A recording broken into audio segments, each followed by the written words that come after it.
Bonsoir mes chers amis, en ce jour de Rosh Chodesh Av, comme vous le savez, Rosh Chodesh Av, on l'avait mentionné très rapidement la semaine dernière, mais c'est la Hiloula de Aaron HaKohen. Et aujourd'hui, puisque en France, je pense que ce n'est pas encore la nuit, aujourd'hui, c'était la Hiloula de Rachi, notre cher Rachi de Troyes. Alors, simplement un petit mot, puisque on ne le cite peut-être pas assez, même si je vais en lire quelques-uns, mais on a souvent posé une question. Vous savez, c'est posé au nom du Shem Mishmoel.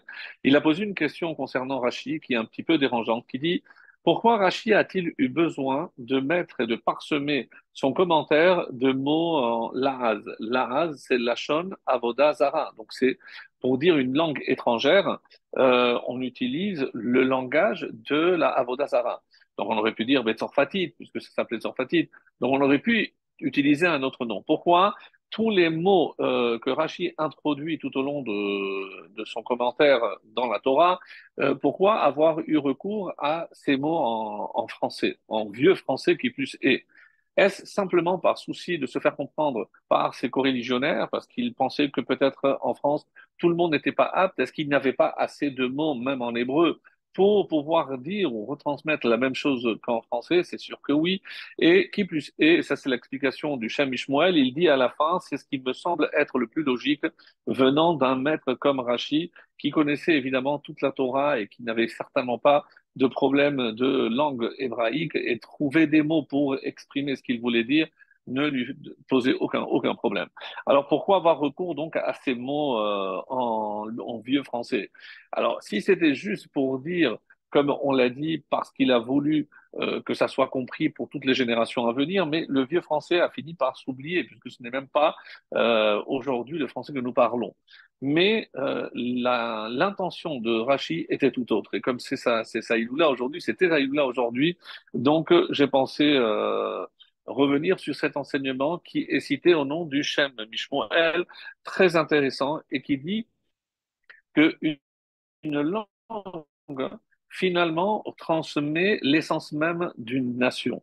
En effet, on sait très bien qu'à travers la langue, il y a toute une culture qui est véhiculée, et nos chers coreligionnaires. Le français exprime essentiellement une langue qui a très forcément, bon, c'est comme tout cas que le Shem Mishmoel, est-ce que c'est à son époque ou toujours, je n'en sais rien, mais qui a trait à la débauche. Oui, vous avez bien entendu. Donc, quelque part, c'est une langue qui est tombée du côté de la Toum'a, du côté de l'impureté. Qu'est-ce que Rachid a voulu faire? Puisque vivant en France, donc il a voulu, par le fait que dans son commentaire, et aujourd'hui il n'existe pas un seul Chumash, un seul Pentateuque imprimé où il n'y a pas le commentaire de Rachid, il a voulu, en quelque sorte, par l'introduction de ces mots dans la Torah, dans le commentaire qu'il a fait de la Torah, apporter une certaine Kedusha, une certaine sainteté. Donc c'était sa façon de lutter contre l'impureté véhiculée par cette langue et lui conférer une certaine dose, une certaine mesure de pureté. Et j'ai trouvé que cette explication était merveilleuse parce que finalement, on comprend que l'intention de Rachi, c'est pas uniquement de se faire comprendre, mais à travers ces mots qu'il va introduire, c'est aussi conférer à la langue française de l'époque, et à plus forte raison pour nous, de lui conférer une certaine sainteté. Et donc, le fait que nous nous exprimions dans la langue de Racine, certains disent non, pour nous c'est la langue de Racine, non, mais de Rachi, en tout cas pour nous rappeler que on l'utilise pour la Torah, et donc c'est une manière aussi d'apporter de la sainteté à une langue qui autrement aurait véhiculé que de l'impureté. Voilà, ça c'était juste une petite introduction par rapport à aujourd'hui. Et puisque nous sommes la Hiloula de Aaron, Rosh Chodesh Av, donc n'oublions pas, et même si je l'ai déjà dit, mais je me permets de le rappeler, que le 17 Av et le 17 Tammuz, pardon, et le 9 Av auraient dû être des dates joyeuses. C'est pour ça que ce sont des dates qui sont appelées Moed, c'est une fête en quelque sorte.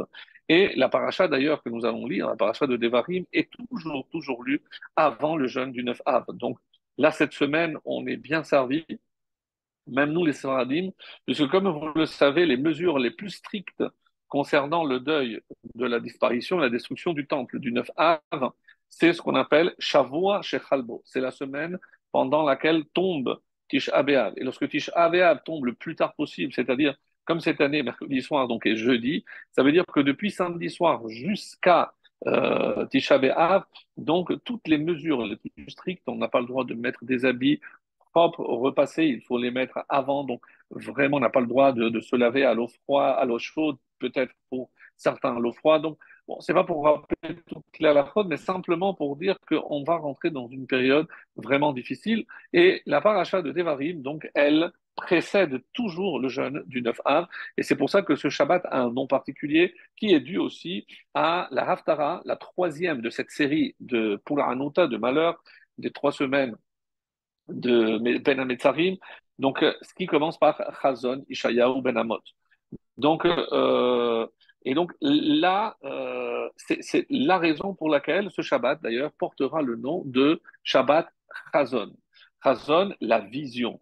Et la Chassidoute apporte ici quelque chose de très beau. Qu'est-ce que ça veut dire? Mais de quelle vision s'agit-il? Et comme ça, en tout cas, les rabbins chassidim nous disent que c'est la vision. Qu'est-ce qu'on est censé voir? On est censé voir le troisième Beth Amikdash.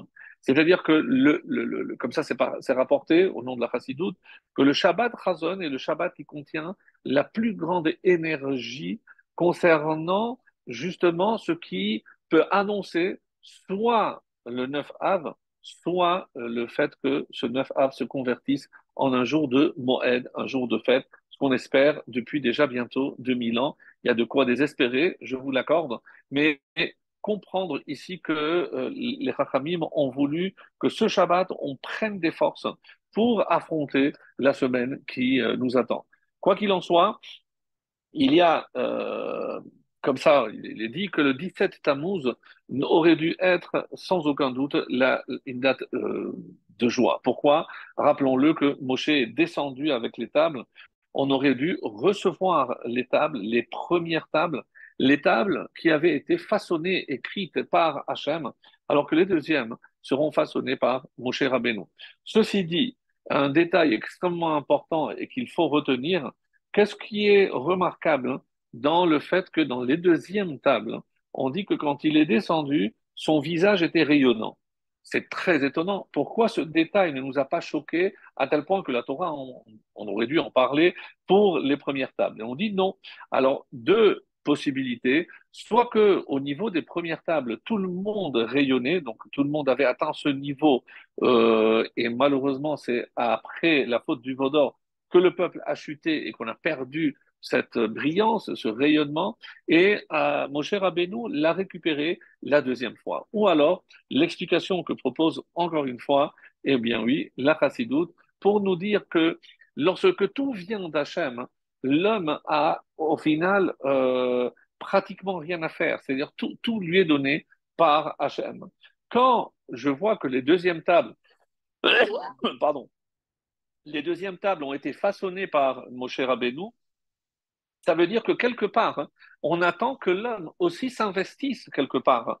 Et d'ailleurs, quand Pesol Lecha, maintenant c'est à toi de travailler, c'est à toi de te donner. Quand l'homme va, lui, s'efforcer à faire quelque chose, eh ben, à ce moment-là, on dit qu'il va rayonner. Et où est-ce que je retrouve cette notion-là? Eh ben, c'est tout le livre de Devarim. En effet, jusqu'à présent, regardez comme c'est étonnant, mais si je prends tous les débuts des Chumashim, il y a toujours, premier ou deuxième verset, le nom de Dieu. Bereshit bara Elohim, Vayikra el Moshe, Hachem a appelé Moshe, dans Bamidbar, Vayidaber Hachem el Moshe, sauf pour l'ouverture du cinquième livre, le Deutéronome, Mishneh Torah, la répétition de la Torah, et là on dit Ele Adevarim Hachem Diber Moshe. Alors tout le monde pose la question, ce qui est étonnant, c'est le fait qu'on dise, mais attends, mais si, comment on peut dire que c'est Hachem qui nous a donné la Torah, alors que tout ce livre, tout ce cinquième livre, ce sont des paroles dites par Moshe, par l'homme, Navi, le plus grand des prophètes, sans aucun doute. Mais comment imaginer que la Torah puisse contenir une partie faite par l'homme et non pas entièrement d'Hachem. Eh ben, c'est peut-être ce que cela vient nous enseigner. Si vous faites attention, il y a dans la période que nous vivons, eh ben, une question qui peut se poser, puisque nous allons entrer maintenant dans les 9 jours avec Rosh Chodesh Av. Et si je disais que le 17, on aurait dû recevoir cette première table, malheureusement, donc Moshe, on le sait, va opter pour la brisure pour sauver le peuple juif. Et du coup, s'il n'y avait pas eu cette brisure, le 18, comme on va le voir ici, Achad Asar Yom Mechorev, on était à 11 jours entre le mont du Chorev, le mont Sinaï, et l'entrée d'Israël. Ça veut dire que le 18, on aurait commencé la marche vers Israël, et à ce moment-là, on serait rentré en Israël le premier Av. C'est-à-dire qu'un jour comme demain, eh ben, aurait dû symboliser la première fois que le peuple juif aurait foulé la terre promise à Abraham Avinu. Et si maintenant je vous pose la question, mais est-ce que vous savez finalement quand est-ce que ça a eu lieu? À quel moment avec Yahushua, les Bnei Israël, oui, enfin sont rentrés en Israël? Ben non, pas grand monde, puisque c'est pas une date qui est passée à l'histoire, sauf que il y a un lien obligatoirement avec la sortie d'Égypte. Le premier événement qui a marqué la Géoula, c'est le jour où on a décidé de prendre ce mouton pour faire le sacrifice pascal. Donc, c'est ce qu'on appelle le Corban Pessah. Et quand est-ce qu'on l'a pris et on s'est mis en danger? C'était sans aucun doute le jour où c'était le Shabbat Agadol, et c'était, on le sait, un 10 Nissan.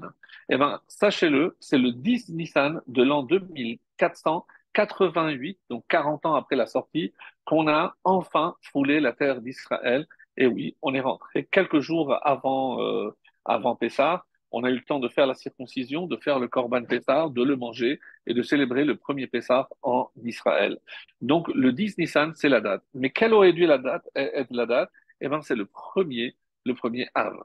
Donc, forcément, c'est un mois qui renferme des énergies vraiment colossales. Puisque si on voit même son nom, Av, c'est quoi? C'est Aleph Bet, c'est le début, mais c'est aussi le Père. C'est là où on est le plus proche du Père. Et par ailleurs, rappelez-vous, retenez ceci, que le 17, c'est le Tov, c'est le bien. Et le 9, c'est le symbole de la vérité. Donc, on avait parlé de Aharon. Aharon incarne le shalom qui est le bien. Il n'y a rien de mieux que le shalom. Donc, le shalom est le bien.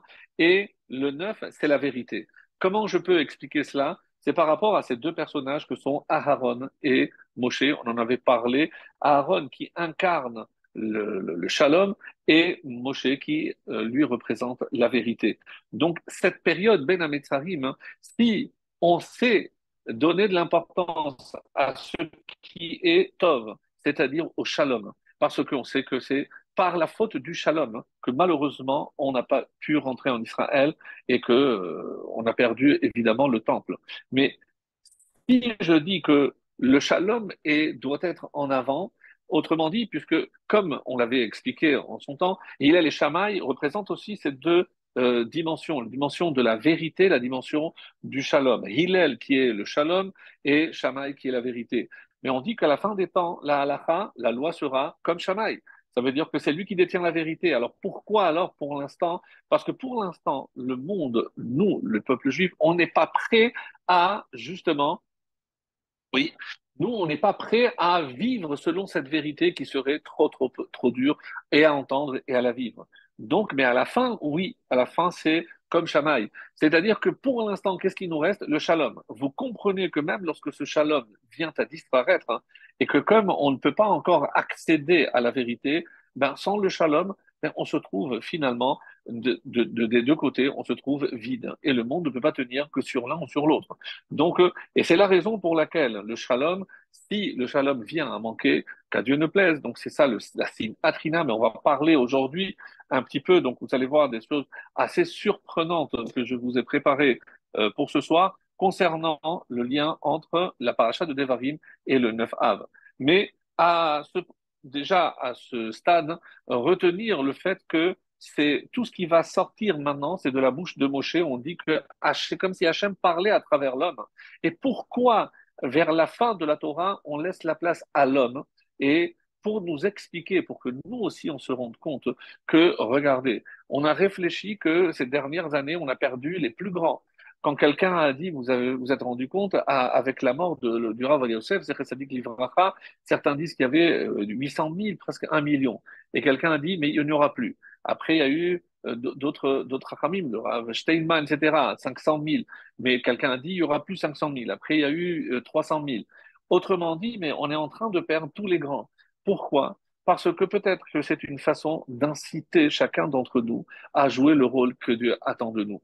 Comme ici, à la fin, et tout est à la deuxième personne, on va le voir, comme dans les Aseret Adibérot, on se dit, mais de quel droit Moshe, quand dans la paracha de Vaïtranan, il va répéter les Aseret Adibérot, les 10 commandements, il va changer, c'est pas exactement les mêmes. Oui, l'explication, on l'avait déjà entendu, parce que les premières, c'était universel, c'était pour l'humanité. Donc, pour eux, il faut se souvenir du Shabbat, c'est-à-dire sanctifier le vin, prendre quelque chose de bien par les habits. Nous, on est déjà à un autre stade. Nous, c'est Shaman, c'est-à-dire les 39 travaux interdits. Donc, c'est le complément. Pourquoi dans le livre de Devarim, on revient sur par exemple, une paracha avec 41, la paracha de Shoftim, et alors que la majorité de ces lois, on les a déjà vues. Oui, mais Moshe va donner sa touche humaine, parce que on n'est plus au Sinaï. Cette génération qu'il a devant lui n'était pas au Sinaï. Je me rappelle que c'est la nouvelle génération. Donc, il a fallu, et le livre de Devarim véhicule ce message. Si je veux que la Torah soit transmise, il faut que j'adapte le message à celui qui l'entend. Je ne suis pas devant la génération qui est sortie d'Égypte. Elle est malheureusement, elle a été décimée dans le désert pendant les 40 ans. Mais maintenant, donc Moshe reprend. Et c'est une des raisons pour lesquelles, mes amis, on dit que si on réfléchit bien, parce que, qu'on le veuille ou non, ça fait beaucoup de peine de constater que, au final, eh ben, la période que nous vivons n'est pas la période idéale. Si nous sommes là, comme c'est ainsi que c'est rapporté, il ne faut pas oublier que l'exil est un pis-aller parce que on a fauté, parce qu'on a été exilé, parce qu'on a perdu le temple. Mais on sait très bien que cette vie qu'on mène aujourd'hui, c'est pas celle que Hachem attend de nous. Et c'est pas parce qu'elle a duré 2000 ans qu'elle correspond à la réalité ou à une vérité. C'est pas du tout le cas. Et la preuve, parce que comment je fais avec une paracha, j'ai dit tout à l'heure, Shoftim avec 41 mitzvahs, 41 commandements. Est-ce que vous savez parmi ces 41 commandements, combien on pratique encore aujourd'hui? Zéro. Parce qu'on parle des rois, on parle. Mais et tout ce qui touche le temple, tout ce qui touche la royauté, tout ce qui touche les sacrifices, les corbanotes, mais comment on peut vivre sans appliquer la Torah? Si le monde a été donné pour que Israël accomplisse la Torah sur la terre d'Israël. Alors comment imaginer? Ça, c'est ce qui nous laisse croire que malgré tout, même si on a l'impression que le Mashiach s'éloigne, mes amis, il faut avoir ses yeux pour comprendre que c'est faux. Le Mashiach se rapproche. Et vous allez dire, oui, mais est-ce que nous, on aura plus de mérite que tous ceux qui nous ont précédés? Ne craignez rien. Tous ceux qui nous ont précédés ont préparé. C'est vrai que nous, on est comparé à la génération du talon. Et que eux, c'est Da'at, Dor, Dea, c'est eux étaient au niveau de la tête, nous au niveau du talon. Oui, mais nous, nous sommes là grâce à tout ce qui a été accompli par tous ceux qui nous ont précédés. Et c'est pour ça qu'il est dit Imrishonim bene malachim dans Shabbat 112b, si les premiers étaient des bene malachim comme des anges, Anu bene anashim. Alors nous, on est comme des hommes. Mais Imrishonim bene anashim, et si eux étaient des hommes, Anu kachamorim, nous, on est considérés comme des ânes. Et attention, vélo que chamoro shel Rabbi Chania ben Dosa shel Rabbi Pinchas ben Yair, ela kishach haramim. Pas comme ces ânes qui savaient l'importance du Shabbat et ils refusaient de travailler le Shabbat même lorsqu'ils l'avaient vendu. Non, on est comme de simples ânes. Donc c'est dire, comme le Rabbi d'ailleurs rajoute, iminyan agalut rurak kapara al chataim. Il ne faut pas oublier que la galoute, l'exil, ne vient que pour réparer les fautes qui nous ont entraînés dans cet exil. Donc, on aurait dû s'apercevoir que plus on avance, plus on se rapproche de la lumière. Donc, on aurait dû voir certains aspects, certains même lueurs qui nous laissent croire que on s'approche de la lumière. Kevan, shebemesher hazman yitkaperu chelek machataim be'avonot. Parce que si l'exil avait pour fonction de justement expier et réparer ses fautes, eh ben, il faut se dire qu'avec 2000 ans, il y avait de quoi déjà réparer. Et il rajoute, ou le poal, malheureusement, dans les faits, ro'im kechol shecholef hazman, mais on a l'impression que plus le temps passe, hagalut mitchazeket ou pochet gilui haelokut. Mais c'est exactement l'inverse à ce à quoi on assiste. C'est-à-dire que l'exil se renforce.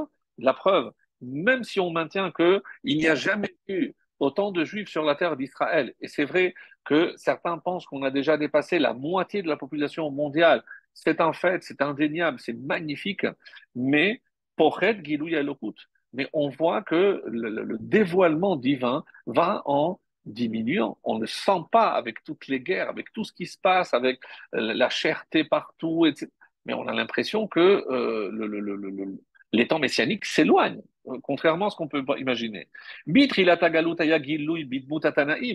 on regarde le début de l'exil, juste après la destruction du temple, et pendant le premier siècle et le deuxième siècle, il y avait des Tanaïm qui avaient le roi HaKodesh, c'est tous les sages de la période de la Mishnah. Après, il y a eu les Amoraïm de la période de la Gemara, et on voit que plus on avance, on voit que ces grands hommes ont disparu. Et même les grands que nous avons eu la chance d'avoir, eh ben, vont aussi en s'amoindrissant. Alors, comment comprendre cela? Et alors, on dit que si c'est indéniable que plus on avance, plus on sent qu'il y a hitdarderut hadorot. C'est-à-dire que les générations vont en chutant, puisqu'il y a une certaine forme de décadence. Donc des choses qu'on voit aujourd'hui, qu'on entend aujourd'hui, qu'on n'aurait jamais, jamais entendu avant. Et malheureusement, mes amis, je ne parle pas que chez les nations du monde, je parle aussi chez nous. Chez nous, on entend des choses qui nous font très très mal. On se dit, même si le Mashiach était à la porte, il aurait vu ou entendu certaines choses, il aurait fait demi-tour. Donc, comment imaginer? Oui, d'un côté, tout ce que vous dites et tout ce que vous pensez est vrai. Mais il ne faut pas oublier une chose, c'est que Mashiach chayav lavo. C'est que, et ça c'est indéniable, c'est pas parce que ça fait partie des terres articles de foi, mais c'est que le Mashiach doit venir. Donc, on ne peut pas s'arrêter uniquement sur ce qui ne va pas. Au contraire, le Mashiach ne peut pas laisser. Et comme j'ai insisté, je l'ai dit, on ne peut pas imaginer qu'on ne puisse toujours pas accomplir la Torah dans sa totalité, dans sa globalité. Ça, c'est inconcevable. Si Hachem nous a donné la Torah, c'est évidemment pour qu'elle soit accomplie ici sur terre, la terre d'Israël, avec le troisième Beth Amikdash. Et c'est pour ça que je reviens sur ce nom de Shabbat Chazon. C'est le Shabbat de la vision. Et c'est quoi la vision? C'est être capable de voir dans les ténèbres, dans l'obscurité dans laquelle on vit, dans le mensonge, dans tout ce que vous voulez, mais cette lueur qui apparaît au fond, et c'est ce à quoi un juif doit se rattacher. Et à quel moment je dois réfléchir le plus à cela? Là où je me rapproche de ce qui a été à l'origine de mon exil. Pourquoi je ne suis pas là où je devrais être? Pourquoi je ne peux pas faire comme mes ancêtres, les corbanotes, à venir dans le temple, à assister à ce spectacle qui devait être à couper le souffle? Pourquoi je n'ai pas le droit? Eh bien, parce que il y a eu l'exil. Donc, et on va essayer de revenir à partir de la paracha à ces éléments qui ont déclenché la destruction du temple et l'exil. Mais quand on parle de malheur, mes amis, on oublie souvent un malheur qui a précédé ces deux dont on vient de parler, la destruction du premier temple et du deuxième temple. Mais il y a eu juste quelques années avant la destruction du premier temple, la disparition pure et nette de 10 tribus. Oui, on le sait, Sancheriv avait l'habitude de disséminer une population dans une terre qui n'était pas la sienne et ainsi éviter qu'ils se rebellent. Et donc, ils ont été disséminés partout et ces 10 tribus ont disparu. On nous dit, et c'est le Maharal qui utilise cette expression très très belle, il nous dit que les 10 tribus reviendront par des tunnels. Ça, c'est l'expression. Mais qu'est-ce que ça veut dire qu'ils reviendront par un tunnel? Alors, moi, je dis, ben, je ne sais pas, de là où ils vont être, Hachem va peut-être créer un tunnel et ils viendront directement ici, réapparaîtront ici sur la terre d'Israël.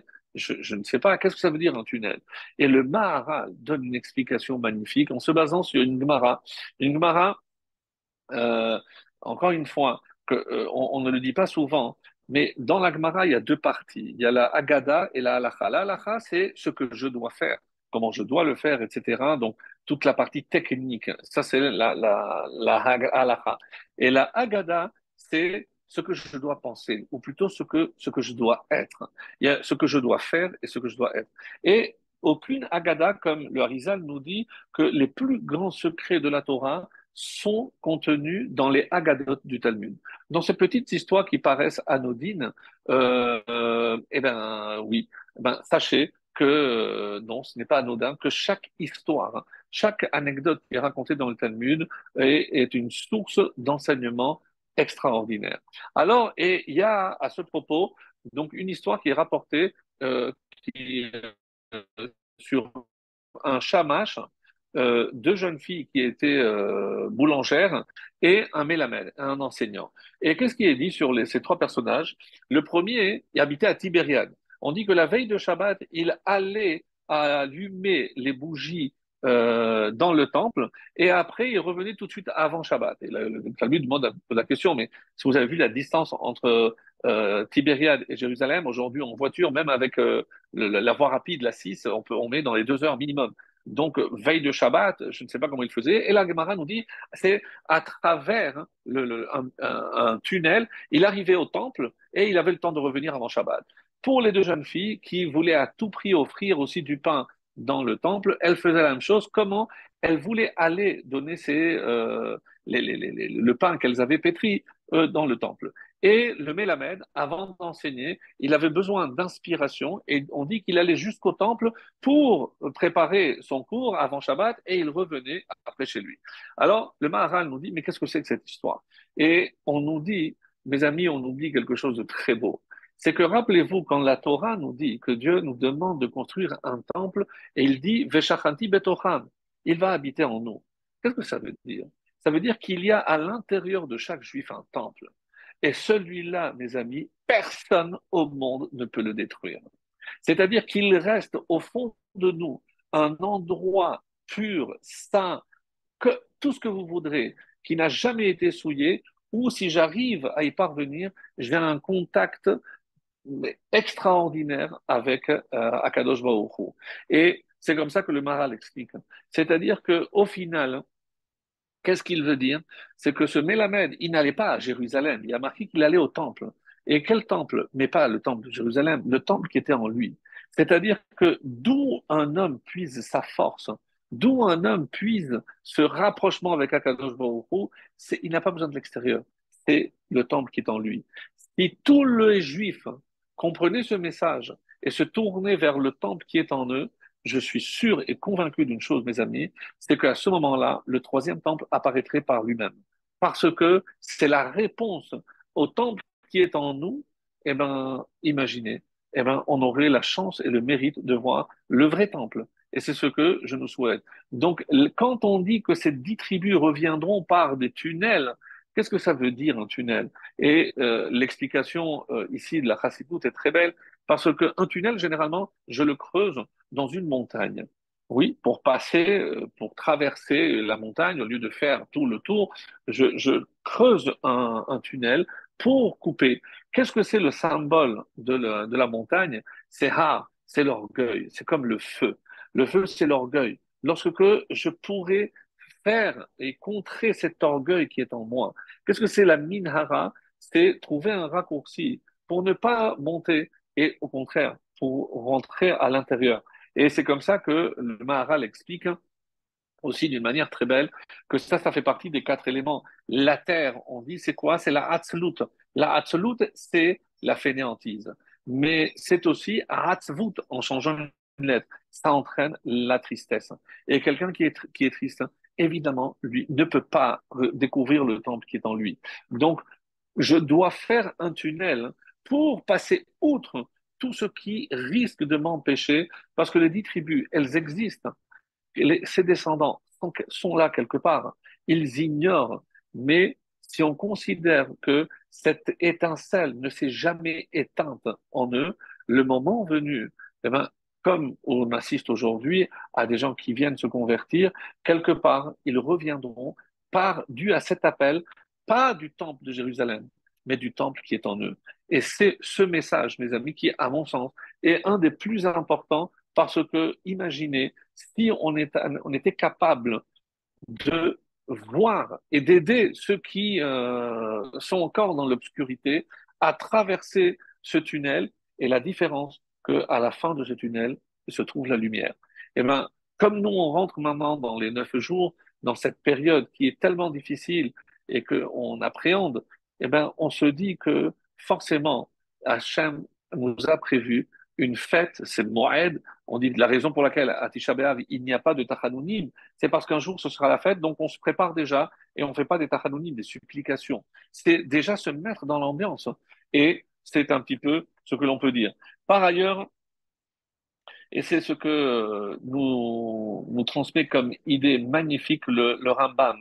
Le Rambam, c'est sauf Hilchot Melachim. C'est à la fin des lois qui marquent, qui nous rappellent les rois. Zeh shene'emar be'Ishaya, et il nous dit Hakavod le'am Yehudi. C'est par quoi il termine? Par l'honneur qui est dû au peuple juif. Et il dit, dans Ishaïa, cette vision prophétique de la fin des temps, où le Zéev et le Keves, le loup et le mouton, avec le Namer et le Guédi, donc ils pourront aller paître ensemble, Machal Vechida, c'est en fait une parabole et surtout une sorte de devinette. Ve'inyan hadavar sheyu Israël yoshvim leveta im rish'ei akum hameshulim kaze'ev ve'namer.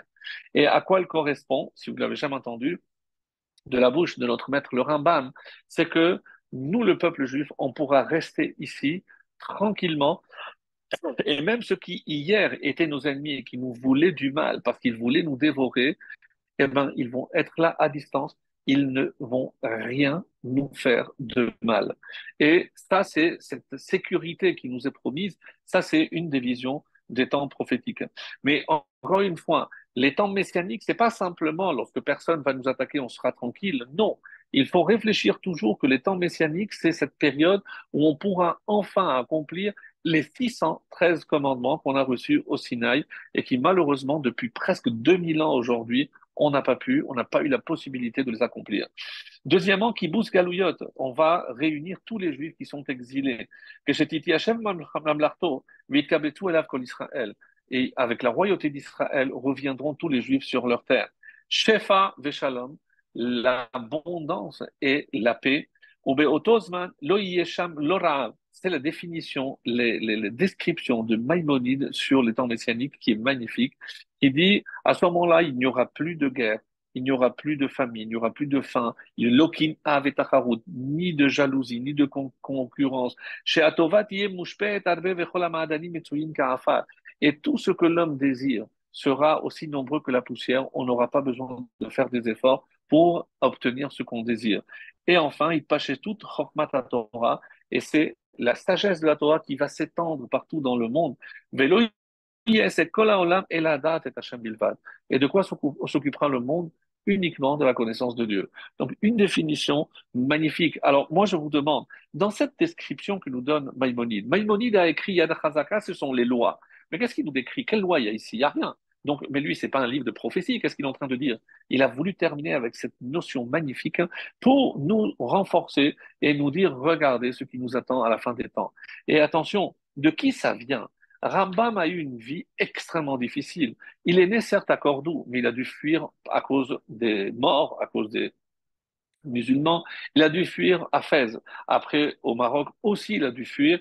Il va passer quelques jours ici en Israël, et là, c'est les chrétiens qui sont derrière lui, et c'est comme ça qu'il va se réfugier en Égypte. Et chaque fois qu'il signait, je signe en sachant que je fais des interdictions pendant que j'habite ici, parce qu'il y a interdiction de s'installer en Égypte. Mais il a tout essayé. N'oublions pas, quand il arrive enfin en Égypte, il se dit, ouf, il y avait son frère David Ben Maimon, et lui était commerçant, était richissime, jusqu'au jour où il reçoit une lettre comme quoi son bateau avec toute la marchandise avait coulé. Malheureusement, il s'est vu du jour au lendemain, on dit, et c'est comme ça que c'est rapporté, qu'il a fait 1 an de dépression. Oui, on parle de Maïmonide. Pendant 1 an, il était complètement perdu. Comment je vais faire? Alors que je comptais tellement sur mon frère, maintenant il a 2 familles à charge. Il s'est repris en main, il est devenu le médecin de la cour et on se demande, en tout cas les commentaires se disent, mais comment il a eu le temps d'écrire Yad HaChazaka, 14 livres, 14 chapitres, 14 volumes sur toutes les lois alors qu'il était le médecin du sultan. Il consultait gratuitement la majorité de tous les pauvres qui ne pouvaient pas payer et le seul jour où il pouvait étudier, c'était le Shabbat, mais il ne pouvait pas écrire. Donc on se demande bien à quel moment il a eu le temps d'écrire. Il ne s'est jamais plaint. Et une fois qu'il a pris les choses en main, il est allé jusqu'au bout. Et ce message d'espoir avec lequel il achève justement son ouvrage magistral, qui s'appelle aussi Mishneh Torah, comme le livre de Devarim, Mishneh Torah, parce que il répète, il prend toute la Torah et c'est le seul ouvrage de halakha où tout y passe. Même dans le Shulchan Aruch, il n'y a pas tout ce qui touche les rois, etc. Rambam n'a rien laissé passer, il a tout repris et il termine avec cette note d'espoir incroyable sur sa vision des temps messianiques qu'il n'a pas connus, mais que Be'ezrat Hashem, avec Sirta Metim, il viendra pour le partager avec nous. Alors, maintenant, on va commencer le cours, si vous voulez bien, et on va rentrer. Pardon,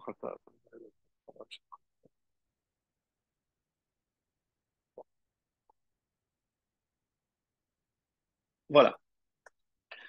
Euh, on va maintenant attaquer la paracha.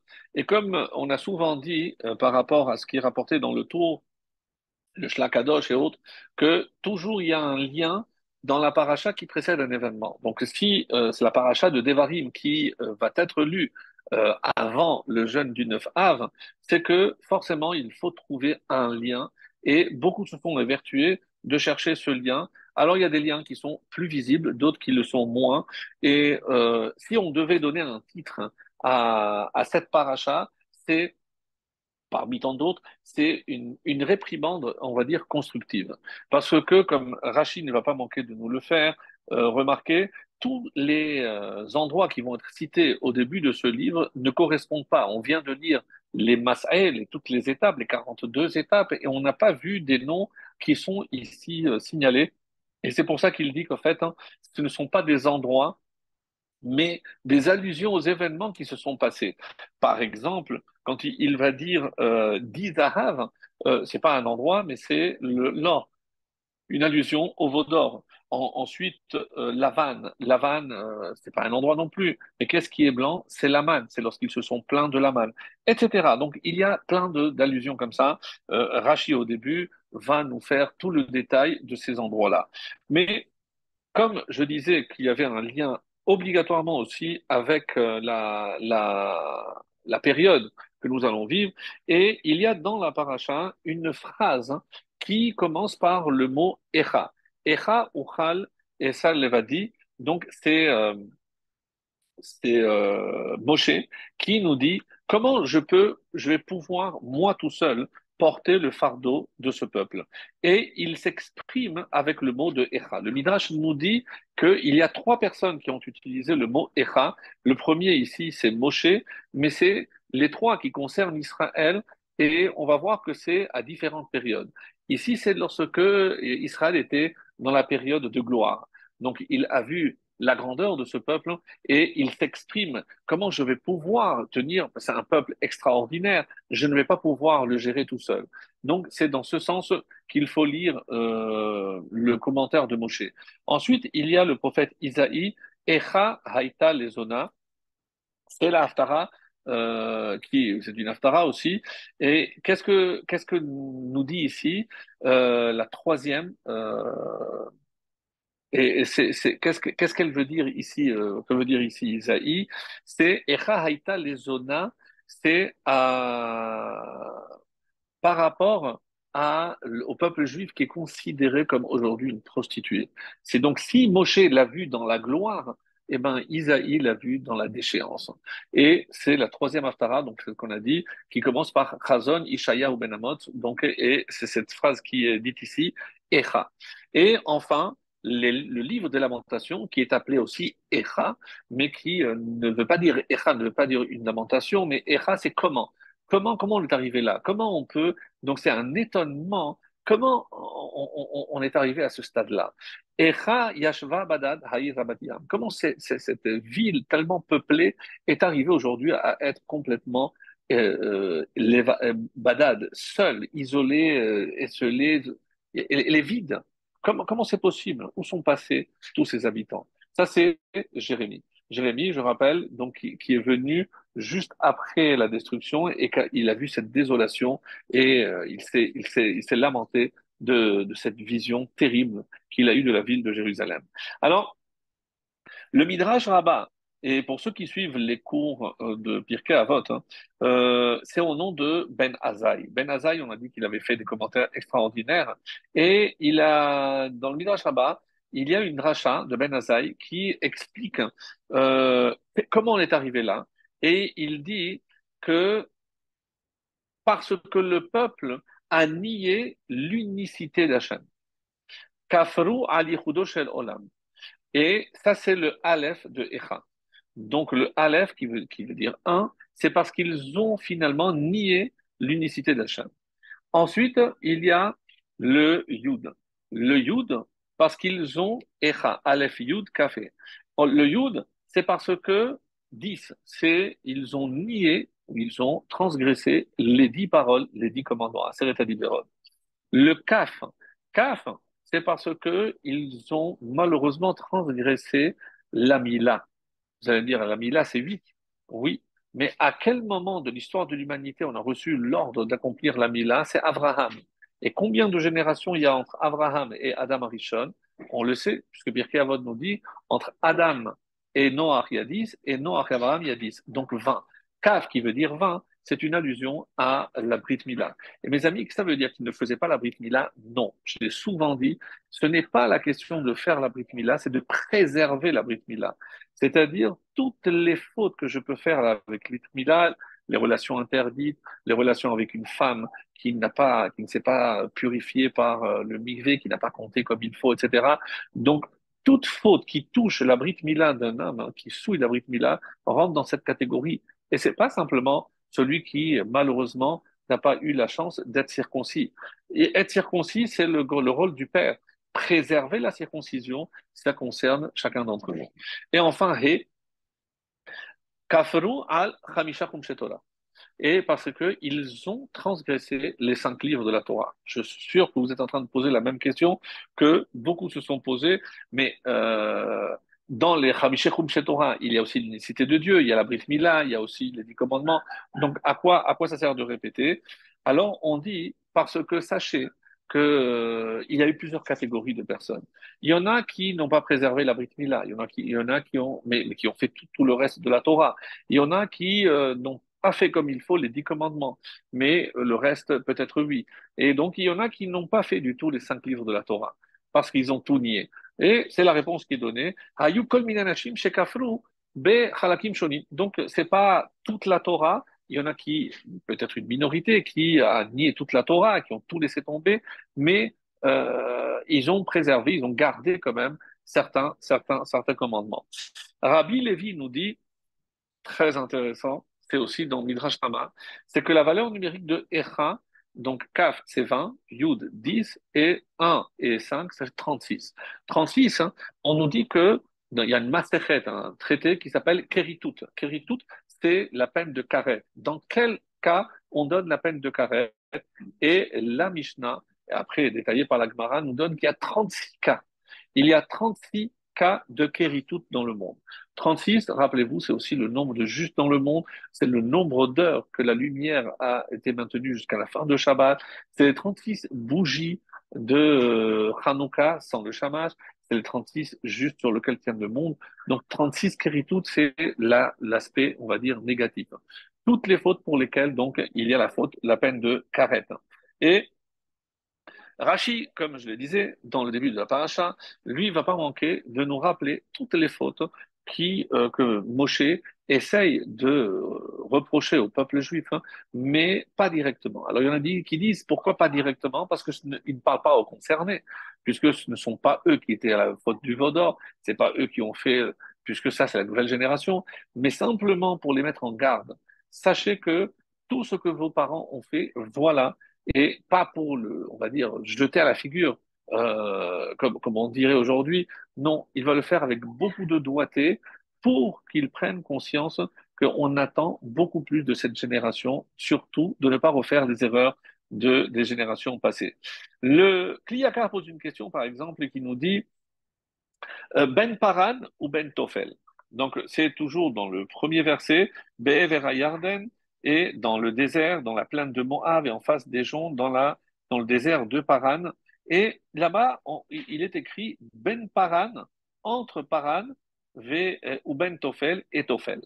Et le Kliyakar nous dit, mais qu'est-ce que c'est Paran et qu'est-ce que c'est Tofel? Ces endroits-là, on ne les connaît pas. Et il donne une réponse magnifique, hein. Et surtout que si entre cela et cela, il y avait 10 endroits, ne me dis pas entre ça et ça, dis-moi les 10 et c'est tout, tu n'as pas besoin de répéter. Et il dit non. Qu'est-ce que c'est Ben Paran et Ben Tofel? Et vous allez voir comment le Kliyaka a des fois des lumières incroyables. On dit Ben Paran ou Ben Tofel, c'est entre deux fautes. C'est quoi ces deux fautes?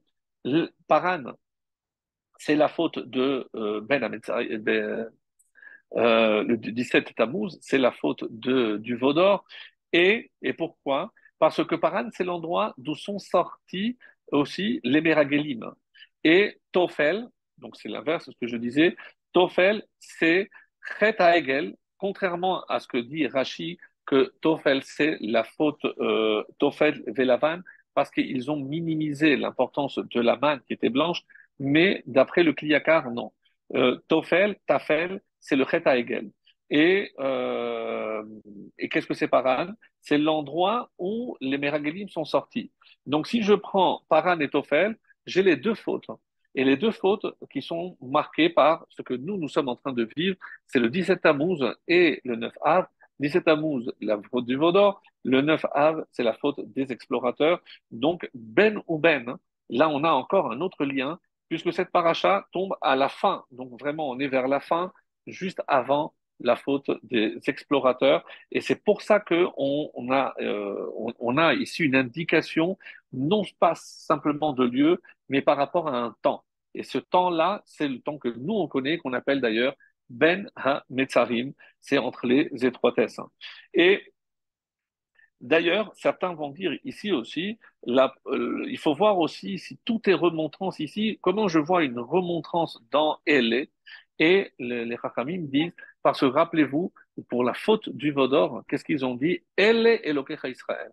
Voici tes dieux, Israël, qui t'ont fait sortir d'Égypte. Donc il y a encore une allusion à la faute du Vaudor, même dans le premier mot. Mais certains disent que qu'est-ce que c'est Elle? C'est entre autres Tourim et autres, qui nous disent que Elle, c'est Avkat Lachon Hara. Donc, qu'est-ce que c'est Avkat Lachon Hara? Littéralement, la poussière du Lachon Hara. C'est pas du Lachon Hara pur, mais c'est de la poussière. C'est-à-dire un effet moindre, comme la poussière, c'est quelque chose de très fin, mais ça reste quand même du Lachon Hara. Et le Hadmour de Gour, dans un ouvrage qui s'appelle Pene Menachem, c'est son prénom, il nous rappelle que dans le traité de Yoma, la page 9b, on nous dit pour quelles raisons les deux temples ont été détruits. Et le premier, on connaît les trois fautes qui sont Avodah Zarah, l'idolâtrie, le meurtre, Shifrut Damim, et Gilou Yarayot, la débauche, les relations interdites. Le deuxième temple, Sinatrinam, et quelle est la manifestation de la Sinatrinam? On dit que c'est le Lashon Hara, pour que ce soit clair. Et il rajoute En pour Anout chez Enba Mechet Hagen. Et ça, on l'avait déjà vu, cette notion-là, quand on avait parlé de la faute du Vaudor, c'est que même de nos jours, hein, il n'y a pas de faute qui ne trouve pas sa source dans la faute du Vaudor. Et ça ne veut pas dire qu'on est en train de payer le Vaudor, mais c'est que la brèche qui a été ouverte avec la faute du Vaudor, eh ben, c'est celle qui a provoqué encore aujourd'hui certaines fautes que nous faisons à titre collectif ou à titre individuel, que ce soit clair. Et c'est comme ça que le Shlach HaKadosh, le précise, Kol Avera, pour toute faute qui est commise aujourd'hui, Yeshribour le Chetagel. Il y a une connexion avec la faute du Vaudor. Alors, c'est pas forcément très clair, mais c'est comme ça qu'il le dit.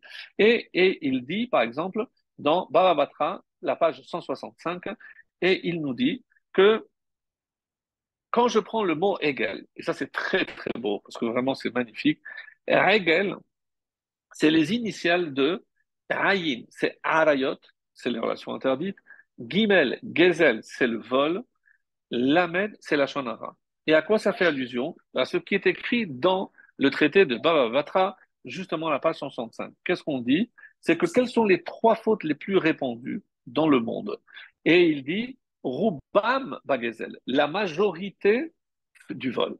Mais attention, quand on parle de vol, si vous prenez quelque chose, même parce que vous voulez goûter une pépite ou quelque chose, je ne parle pas d'un vol, d'un vrai voleur. Mais c'est pour ça que la majorité, ou des choses que je ne considère pas comme vraiment importantes, mais aux yeux de la Torah, c'est considéré déjà à partir d'une prouta, c'est considéré comme un vol. Ah, donc, Roubam Begezel, la majorité, ils commettent le vol. Miutam, la minorité, Arayot. C'est les fautes de relations interdites. Baruch Hashem, et on espère et on prie pour que ça reste vraiment une minorité qui fasse des relations interdites. Après tout ce qu'on entend aujourd'hui, vraiment on espère que cette Gemara est toujours actuelle. Et par contre, là on dit Kulam, et là sans exception, Kulam Be'avkat Lashon Hara.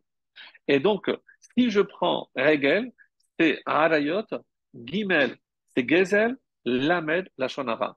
Pourquoi le Shlach Kadosh dit qu'il n'y a pas de faute aujourd'hui qui n'est pas connectée avec le Hegel, ou Hegel? Parce que dans Hegel, je trouve les trois fautes que tout le monde, comme dit cette Gemara, aujourd'hui, malheureusement transgresse. Ou on fait partie de la majorité, de la minorité, ou de ceux qui, en règle générale, font cette faute de la Shonara, qui est malheureusement la plus étendue. Alors, comme j'ai dit, si le mot Ele, c'est Afkat Lashonara, ou comme j'ai dit, Ele, c'est aussi Ele Lokecha, c'est une allusion à la faute du Vaudor. Mais pourquoi Devarim? Le mot Devarim aussi, c'est une Tochacha, c'est aussi une réprimande. Oui.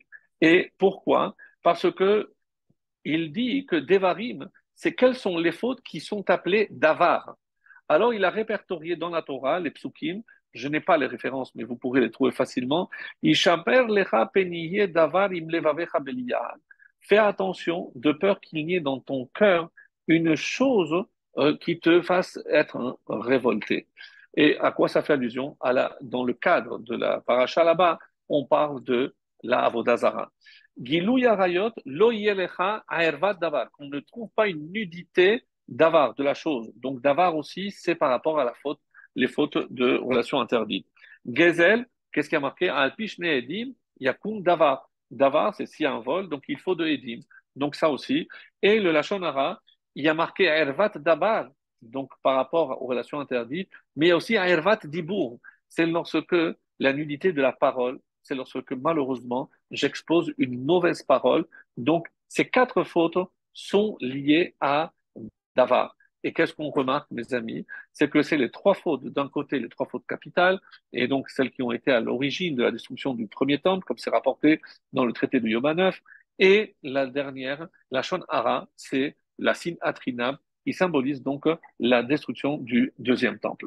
Et pour couronner le tout, sachez que il y a aussi le Yetzer Hara qui s'appelle Baal Davar, donc celui qui détient quelque chose. Donc c'est le Yetzer Hara qui symbolise donc la globalité par le terme Davar. Le Megaléa Mukot, c'est le premier qui a d'ailleurs ça marqué aussi le fait que Elese Afkat la Shonara, c'est lui le Megaléa Mukot, et on dit aussi que Ele, il y a une règle que vous connaissez, puisqu'on l'avait déjà vu avec Ve'ele Shemot Ben Israël, c'est que lorsqu'un texte commence par Ele, c'est pour annuler ce qui a précédé. Ve'ele, ça rajoute à ce qui suit, donc, et rajouter à ce qui précède. Et le Mégaléa Mukot a quelque chose de magnifique. Il explique ainsi, si on regarde, quand est-ce que le peuple juif malheureusement tombe dans la faute? Lorsque il dit comme ça, elle est, donc la Avodazara et toutes les fautes qui vont être décrites au début de notre paracha de Devarim, c'est lorsque Possel est Arishonim. C'est lorsqu'on annule les premiers. Mais de quoi on parle ici? Les Rishonim, c'est les Chachamim. Mes amis, lorsque moi je prétends aujourd'hui, mais non, mais ce que les Chachamim ont dit à l'époque, c'était pour l'époque. Aujourd'hui, dès que je commence à être possède, c'est invalider tous les enseignements de ceux qui nous ont précédés. Quand on voit aujourd'hui des gens se lever et réformer, retoucher la Torah, faisant fi de tout ce que c'est Rishonim, dès qu'on malheureusement on invalide toute cette tradition, tous ces enseignements à travers la Torah orale de ces maîtres comme Rambam qu'on a cité, comme Rashi qu'on vient de citer, comme tous les maîtres qu'on essaye d'apprendre et de nous inspirer eh ben, quand je suis possède, malheureusement, eh ben, toute la suite, toute la suite, pardon, tout ce qui va suivre, eh ben, ça provient, dit ici le Mégalère Mokot, vraiment, c'est une perle. C'est lorsque je ne considère pas, oui, je ne considère pas les Rishonim, c'est-à-dire tous les maîtres qui nous ont précédés. Lorsque je ne respecte pas, lorsque me permets d'être possèle. Et possèle, d'où ça vient? Pécelle, c'est aussi une idole. Pourquoi? Parce que celui qui annule ou invalide les Rishonim, je vais remplacer par autre chose. Hein. Et c'est quoi? Par d'autres idéaux, par d'autres qui n'est plus la Torah, mes amis. Ça, appelez ça comme vous voulez, mais ça, ce n'est plus la Torah. Alors, et c'est pour ça que il dit comme ça, le Mégaléa Moukot, là c'est aussi magnifique. La dernière paracha, qu'est-ce qu'on a vu? Elle est Mas'ae Béné Israël. D'ailleurs, les deux parachiotes qui se suivent, elle est Mas'ae, c'est la dernière paracha, donc dans la fin des Bamidbar. Et ici, on commence aussi par elle est Nadevalim. Et il dit, regardez, quand on voit les étapes, nous on parle des étapes évidemment dans le désert, mais d'après le Mégalé Moukot, il y a dans les quatre premiers mots une allusion aux différentes étapes que nous, plus tard, on allait connaître. Quelles sont-elles? Elle est le Aleph, Mas'e le même, Béné le Bet et Israël le Yud. Et à quoi ça correspond, mes chers amis? Elle est, c'est Edom, même Madaï, Perse et Mède, Beth, c'est Bavel, et Israël, le Yud, c'est Yavan. On a ici les initiales des quatre règnes, des quatre exils du peuple juif. Le Mégaléa Moukot nous dit, El et Masré, à quoi ça fait allusion? Pas simplement aux 42 étapes de nos ancêtres, mais aux étapes qui nous attendent de nous, c'est-à-dire les quatre différents exils à partir de la destruction du premier temple jusqu'à nos jours. Voilà ce qu'il veut dire. Et il remonte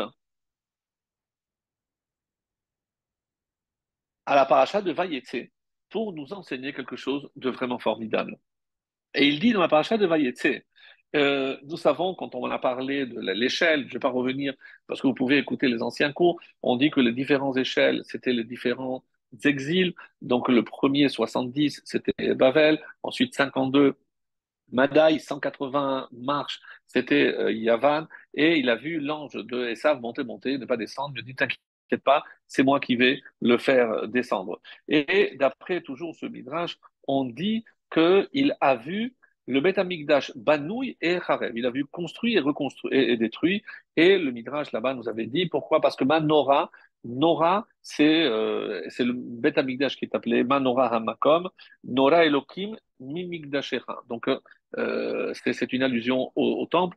Donc, il a vu la construction. Et Zé, le mot Zé, c'est aussi Al-Zé d'Avel Ibenu. Sur ça, mon cœur pleure. Et on dit que c'est le terme qui est utilisé pour la destruction. Donc, comprendre là-bas qu'il a vu la construction et la destruction des deux temples. Très bien. Et qu'est-ce qu'il a fait à la fin? Il a pris une pierre et il a dit Matseva, et ça, ce sera Beth Elohim. Pour ceux qui s'en souviennent, on avait lu, je passe très rapidement, sinon j'aurais pas le temps, mais Pirkei de Rabbi Eliezer au chapitre 35, là-bas on a dit qu'il a placé cette pierre comme le symbole du Beth Amikdash futur. Et c'est comme ça qu'il est dit que Abraham Avinu, qui a vu une montagne, donc c'est le premier temple, Yitzhak, c'est comparé à un champ, c'est le deuxième temple, et Yaakov a appelé un Beth Elohim, donc c'est le Beit Hashlishi, c'est celui qui sera indestructible. Et par rapport à la suite, on dit que il a fait une demande très particulière. Qu'est-ce qu'il a dit? Vaïdal Yaakov Neder, donc on est au chapitre 28, le verset 20, il a fait un vœu en disant que si Hachem est avec moi, etc. Et qu'est-ce qu'il demande? Qu'il me protège, qu'il me donne du pain pour manger, des vêtements pour porter et qu'il me protège, Veishmol aussi très bien. Alors, pourquoi du pain? Du pain, est-ce qu'il y a besoin de dire du pain pour manger? Oui, parce que on peut avoir du pain, mais ne pas pouvoir le manger, mes amis. Quelqu'un qui est sous sonde ou qui est malheureusement sur un lit d'hôpital, de la même façon, on peut avoir des habits, l'armoire pleine, mais dans les capacités de marcher ou de sortir. Donc, on n'a pas besoin, on a des habits qu'on ne va pas porter. C'est pour ça on doit être très précis dans ce que demande du pain pour que moi, je puisse me nourrir tout seul et des vêtements que moi-même, je pourrais porter. Donc, c'est pas aussi ridicule et aussi redondant on pourrait imaginer. Et ce qui nous étonne, c'est qu'on se dit, mais quoi, tout ça, tout ce que Yaakov aspire, c'est du pain et un vêtement? Non. Et là arrive le Midrash et nous dit que ces demandes sont d'ordre spirituel et non pas seulement matériel. Ushmarani, et que tu me préserves de quoi? Du Lachon Hara. C'est la première chose qu'il demande.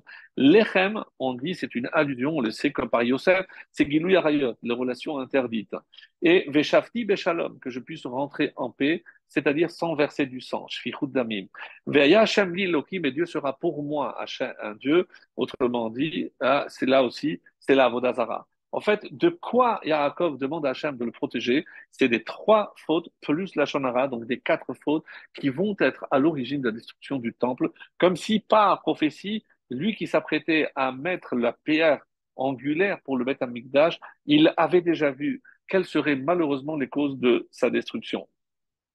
Un autre ouvrage reprend donc cet enseignement qui s'appelle Nezera Kodesh et qui nous dit que Yaakov il a demandé quatre choses. Mais ces quatre choses, on les retrouve par exemple, on sait qu'il y a Arba Avot Nezikim. Il y a quatre principales causes de dommages.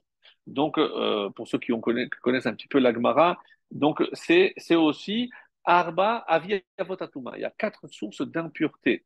Et on dit aussi, même si c'est un niveau un peu plus élevé, que c'est les quatre pieds de la Merkava. La Merkava, donc, est tenue par quatre pieds, et ça, c'est les quatre pieds qui sont Abraham, Yitzhak, Yaakov et David. Bon, sans rentrer dans les détails, simplement, on retient ce qui... Alors, Abraham Avinu, on l'a dit, lui, c'est celui qui a lutté contre la Vodazara. Yitzhak, Shfichut Damim, il a donné, lui, sa vie, il était prêt à verser son sang. Et Yaakov, on dit que Mitato Shlema, donc il n'a jamais eu de perte, toute sa couche était pure, c'est Gilouï Arayot. Et donc, qu'est-ce qui reste à David? Le Lachon Hara. David symbolise, mes amis, le Lachon Hara. Et vous comprenez que l'ouvrage magistral de David, c'est au contraire, il n'a sorti de sa bouche que des perles. Ça s'appelle, bien sûr, les Tehillim, vous l'avez compris, c'est les psaumes. Et certains vont jusqu'à dire que il y a Arba Mitot Bedin. S'il y a les quatre choses dans la pureté, il y a aussi dans l'impureté. Et dans l'impureté, c'est quoi? C'est ce que j'ai dit. Gilou Yarayot, l'idolâtrie, le meurtre et les relations interdites et le Shonara. Et il y a aussi quatre types de morts. Arba Mitot Beddin, qui sont Sekila. Je ne rentre pas dans les détails, mais pour qu'on voit qu'il y a une correspondance. La Sekila, c'est pour la Avodazara, pour l'idolâtrie. Strefa, Gilou Yarayot, une batte Cohen par exemple, elle est brûlée, comme Tamar, qui aurait dû être brûlée, comme Yehuda l'a dit. Chemek, c'est l'étranglement, c'est la Shonara, et on sait qu'il y a une punition pour ceux qui font la Shonara, qui s'appelle Askara, où ça gonfle et on s'étouffe, et Hereg, décapitation chez Shfichut Damim. Donc, Rabbi Tzadok HaKohen nous dit que Avraham Avinu, Yitzhak, Yaakov et David, finalement, ils ont aussi apporté ils ont contrebalancé quatre forces de l'impureté qui sont, et écoutez, ça nous concerne tous, la colère, comment Avraham Avinu, par la bonté. Yitzhak, la crainte, par, pour contrer quoi? Qu'est-ce que le contraire? C'est la ga'ava, l'orgueil. Yaakov, le émet, évidemment, c'est contre le sheker. Et David Ameler, contre qui représente ici le shalom, et le shalom comme le symbole du lachon, du non-lachon arabe, vous imaginez, et contre quoi? C'est contre la malachloket et contre le lachon arabe. Donc là, on a vraiment, mes amis, de quoi s'inspirer, et c'est incroyable. Par ailleurs, contre les quatre aussi exils. Bavel, c'est la Avodazara. Parasemadaï, c'est Shfichut Damim, c'était des meurtriers. Yavan, c'était la débauche, Gilou Yarayot. Et Edom, c'est le Lachon Hara. Et il y a toujours, donc comme vous remarquez, les trois plus le quatrième, les trois qui sont réunis pour la cause du premier temple et le deuxième temple par le Lachon Hara, qui est le symbole de la Atrinam. Il y a un ouvrage qui s'appelle Be'er Moshe, c'est le Moshe de Ojrov, donc aussi un chassid, qui nous dit que où est-ce qu'on retrouve encore, il va encore plus loin, et c'est ça ce qui est magnifique, comment on retrouve tout ça, c'est vraiment formidable. On dit dans Vaïkra, dans la paracha de Tazria, on dit, le Midrash dit comme ça, Adam qui y est beor besaro, un homme qui est dans sa peau, c'est être sapachat ovaheret, veaya beor besaro lenega sarat. Et donc sa peau sera, donc il aura la plaie qui s'appelle sarat. Comment? S'il y a ces trois formes. Alors, il y a toujours trois ensemble et quatrième. La même chose. C'est Bavel, Madaï et Yavan. Et ensuite, le quatrième, Negatsaraat. Et Negatsaraat, quand est-ce qu'il y avait la lèpre, mes amis? Par le Lashon Hara. Donc, ça correspond à Edom, qui correspond encore une fois à Galout Edom, le Shonara. Et là aussi, quand on parle des quatre animaux qui ont un des deux signes, on parle de Gamal, Shafan, Arnevet, Bavel, Madaï et Paras, donc le lapin, le lièvre et le chameau, et le Chazir est toujours cité à part, dans un autre verset. Le Chazir, c'est Edom, et Edom, c'est le Shonara.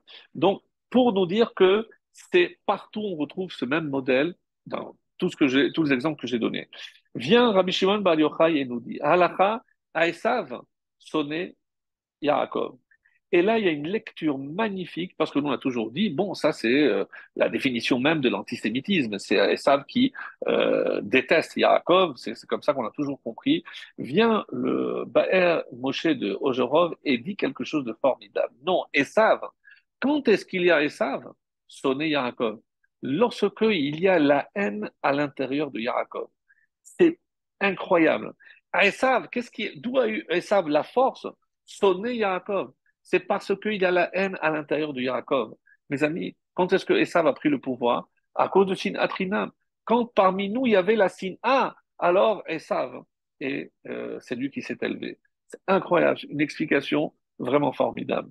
Alors, là aussi, on va encore, c'est assez incroyable, parce qu'on n'a pas fini, et c'est trop long, je ne pourrais pas tout dire, mais dans la paracha de Ekev, chapitre 8, les versets 14 et 15, Ve'elam levavecha, et ton cœur s'élèvera, tu oublieras Dieu, et Dieu t'enverra dans un désert, et comment il y a dans ce désert, il y a des serpents, il y a des vipères, et il y a des scorpions.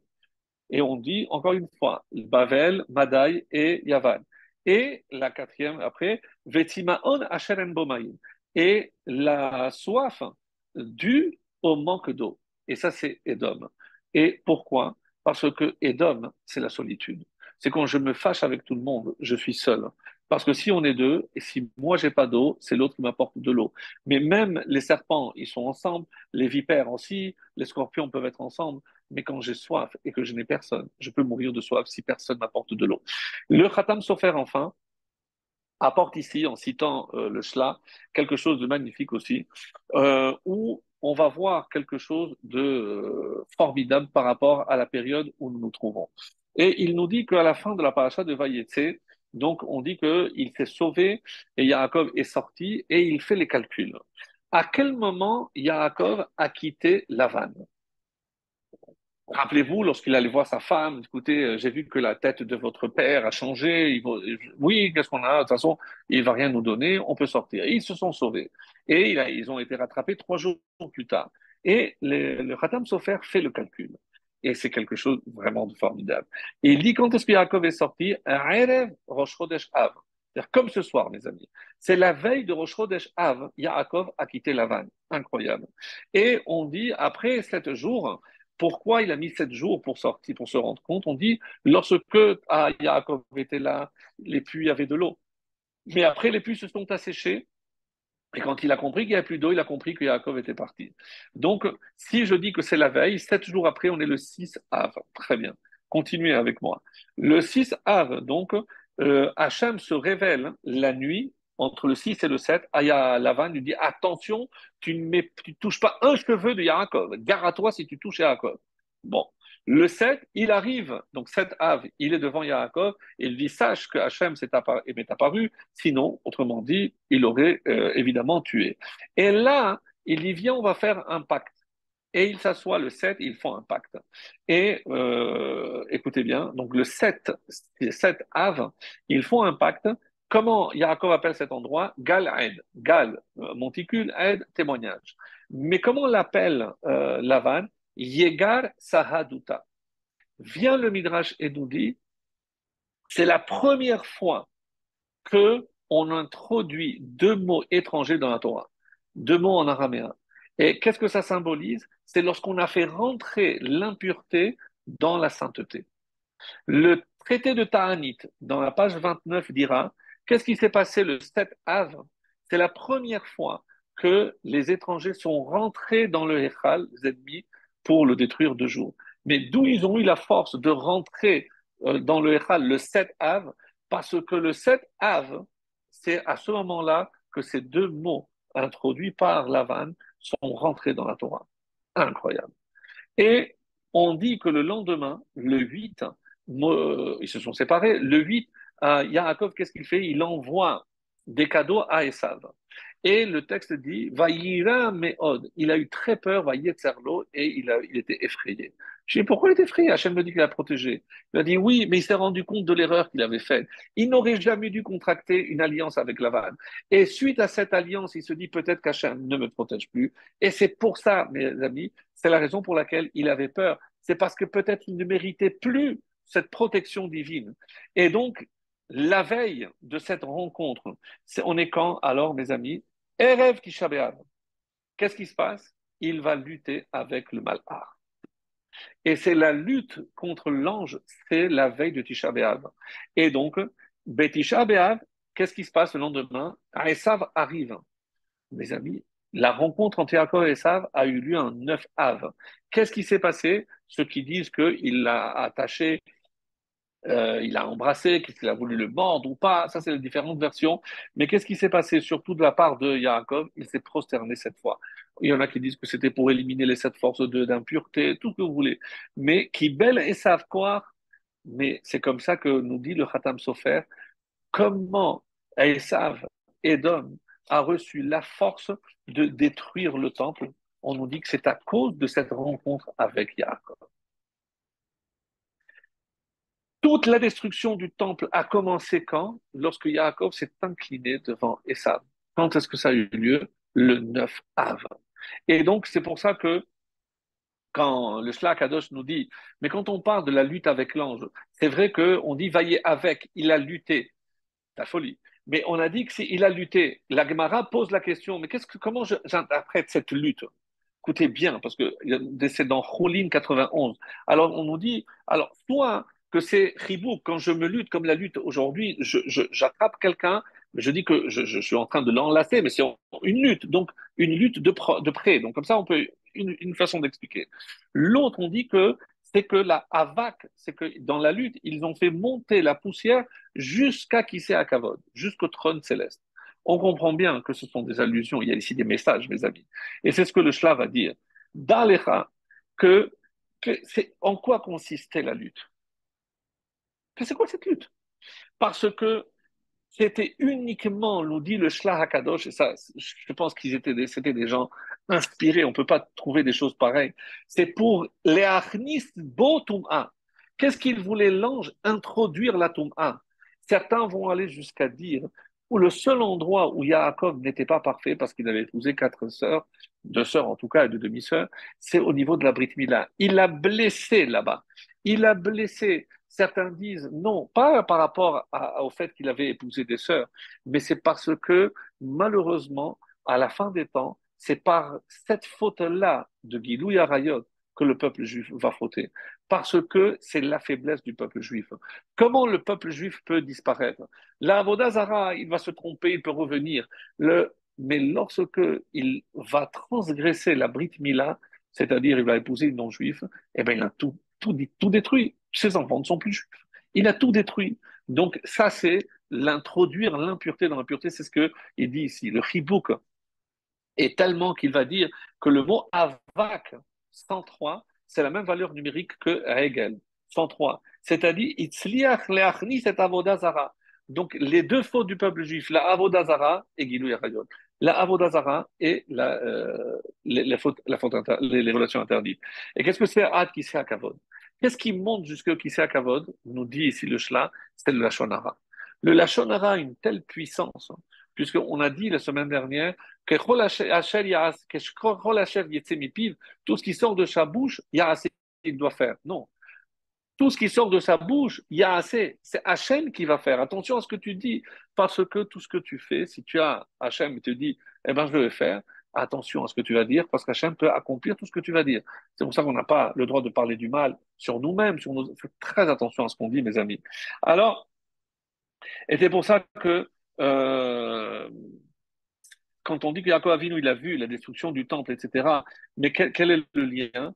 Eh bien, on a compris que malheureusement, la lutte, et où est-ce qu'on a touché la jambe? Et pourquoi la jambe? Parce qu'il y en a qui disent que ici c'est une allusion à la shonara. Comment la Torah dit qu'il faut faire la shonara? L'oteler rachil ne va pas en col portant. Teler ne marche pas en col portant. C'est-à-dire, si tu véhicules le mal à travers tes jambes. Et c'est pour ça que c'est la jambe qui a été blessée. Et quelle a été la conséquence? Et c'est pour ça, Alken, lo yochlu et guide anaché. Et c'est pour ça que vous ne mangerez pas le guide anaché, le nerf traduit par nerf sciatique. Mais dis-le, et c'est le shla qui nous donne ça, non, lo yochlu. Et c'est pour ça qu'on ne mangera pas. Quand est-ce qu'on ne mange pas? Et Aleph Tav, Tisha B'Av, on ne mange pas. Gimel, Gedalia, Yud de guide, Yud le 10 Tevet. Et si je prends tout le mot guide, c'est 3, 10 et 4, 17, le 17 Tammuz. Alken lo yochlu. Par cette lutte qu'il y a eu, on ne mangera pas ces quatre dates qui sont liées, Tisha B'Av, Gedalia, 10 Tevet et 17 Tammuz, qui sont liées à l'exil, à la destruction du temple. Incroyable, mes amis. Donc, comment tout est lié et on remonte à la source. Le Zohar, d'ailleurs, il a dit que celui qui mange ou boit le jour de Tisha B'Av, c'est comme s'il mangeait le guide anaché, comme s'il mangeait le nerf sciatique. Après ce qu'on vient d'expliquer, on comprend parfaitement. Et parce qu'on doit aller à la fin, eh ben, Avak, puisqu'on a dit que c'est Avak, hein, c'est aussi Akamsa, Bar Kamsa. C'est à cause de Kamsa et Bar Kamsa. Et on avait déjà parlé longuement de cette histoire de Kamsa et Bar Kamsa, comment ça a été la source de la destruction du temple. Et il y en a qui disent que c'était, rappelez-vous, le père et le fils. Donc comment on est arrivé là? Alors un homme qui était prêt à payer une moitié, c'était un richissime, donc c'était la moitié d'un mariage, c'était une somme colossale. Il est très prêt à le faire. Mais quand on réfléchit à cette histoire, il est allé apporter de Rome un veau, un veau pour l'offrir. Après, ils l'ont refusé. Après, il est retourné à Rome pour montrer qu'il n'avait pas offert et on dit qu'il avait une blessure dans la bouche et les yeux. C'est parce qu'on n'a pas fait attention à ce qu'on a vu et on n'a pas fait attention à ce on a parlé, on a dit. Et c'est tout ce qui ressort d'ici, c'est que malheureusement, comment on peut expliquer que à Kamsa ou Bar Kamsa, à cause de Kamsa et Bar Kamsa. Mais Kamsa, on n'a pas vu, on n'a pas entendu, on l'a expliqué souvent. Oui, s'il était venu, peut-être qu'il n'y aurait pas eu. Oui, mais pour nous montrer que des fois, la destruction dépend d'un seul mot. La différence entre Kamsa et Bar Kamsa, deux lettres, Bar. Et c'est comme ça que l'explique le Maguide de Duvno. Et je termine avec ça. On a posé la question, comment c'est possible que, avec tout ce qu'on a prié, eh bien, Hachem ne nous est pas concédé. Comment, avec toutes les prières qu'on a fait pour la reconstruction du temple, pour la fin de l'exil, et toutes les générations qui se sont succédées, alors le Magui de Douvres nous dit comment c'est possible, pourquoi le temple n'a pas été reconstruit? Et il donne une réponse, et ça va être notre conclusion, mes chers amis, même si on n'a pas tout dit, mais on a dit le plus important. Et il raconte l'histoire d'une fois où il y a le roi de France qui a fait une visite au roi d'Espagne. Et le roi d'Espagne lui a offert, je ne sais pas comment on a, si ça a un nom, c'est les tripes farcies. Et quand le roi de France a vu ça, c'était exquis, etc. Il a dit, il faut que tu me donnes la recette, pour que tu donnes la recette à mon... Bon, tout parfait, parfait. Le roi de France rentre chez lui et on lui fait exactement la même chose. Il goûte, c'était horrible, un goût terrible et tout. Alors, il communique, mais comment c'est possible, etc. Est-ce que il a fait exactement... et il lui a donné, c'est l'exemple du Magui Doudno, il lui a dit, tu as pris ça, tu as pris ça, et quand tu as pris les tripes, évidemment, tu les as lavées. Ah, tu m'as pas dit. Enfin, tu as pris une tripe et tu as laissé toutes les saletés à l'intérieur. Mais je ne sais pas comment il n'est pas mort, ton roi, quand tu lui as donné ça. Et ça, c'est le Maguide Douvno qui donne toujours un machal. C'est quoi le machal? Pourquoi Hachem n'arrive pas à écouter nos prières? Parce que pour que nos prières soient entendues, mes amis, il faut que la bouche qui prononce ces prières soit propre. Eh oui. Comme il dit, Pemeluchla bakasha lorola. Si la bouche est sale, la demande ne monte pas. Alors, on a ici, je pense, peut-être un élément, évidemment qu'il y en a plusieurs, mais cet élément qui est crucial. Si on veut qu'Hachem écoute nos prières, il faut se rincer au sens spirituel ici du terme. Si on a une bouche propre, eh ben, tout ce qui montera sera écouté. Alors, prenons soin de faire attention à tout ce qui rentre, tout ce qui sort. Et à ce moment-là, lorsque notre prière sortira de la bouche, elle montera et elle sera exaucée.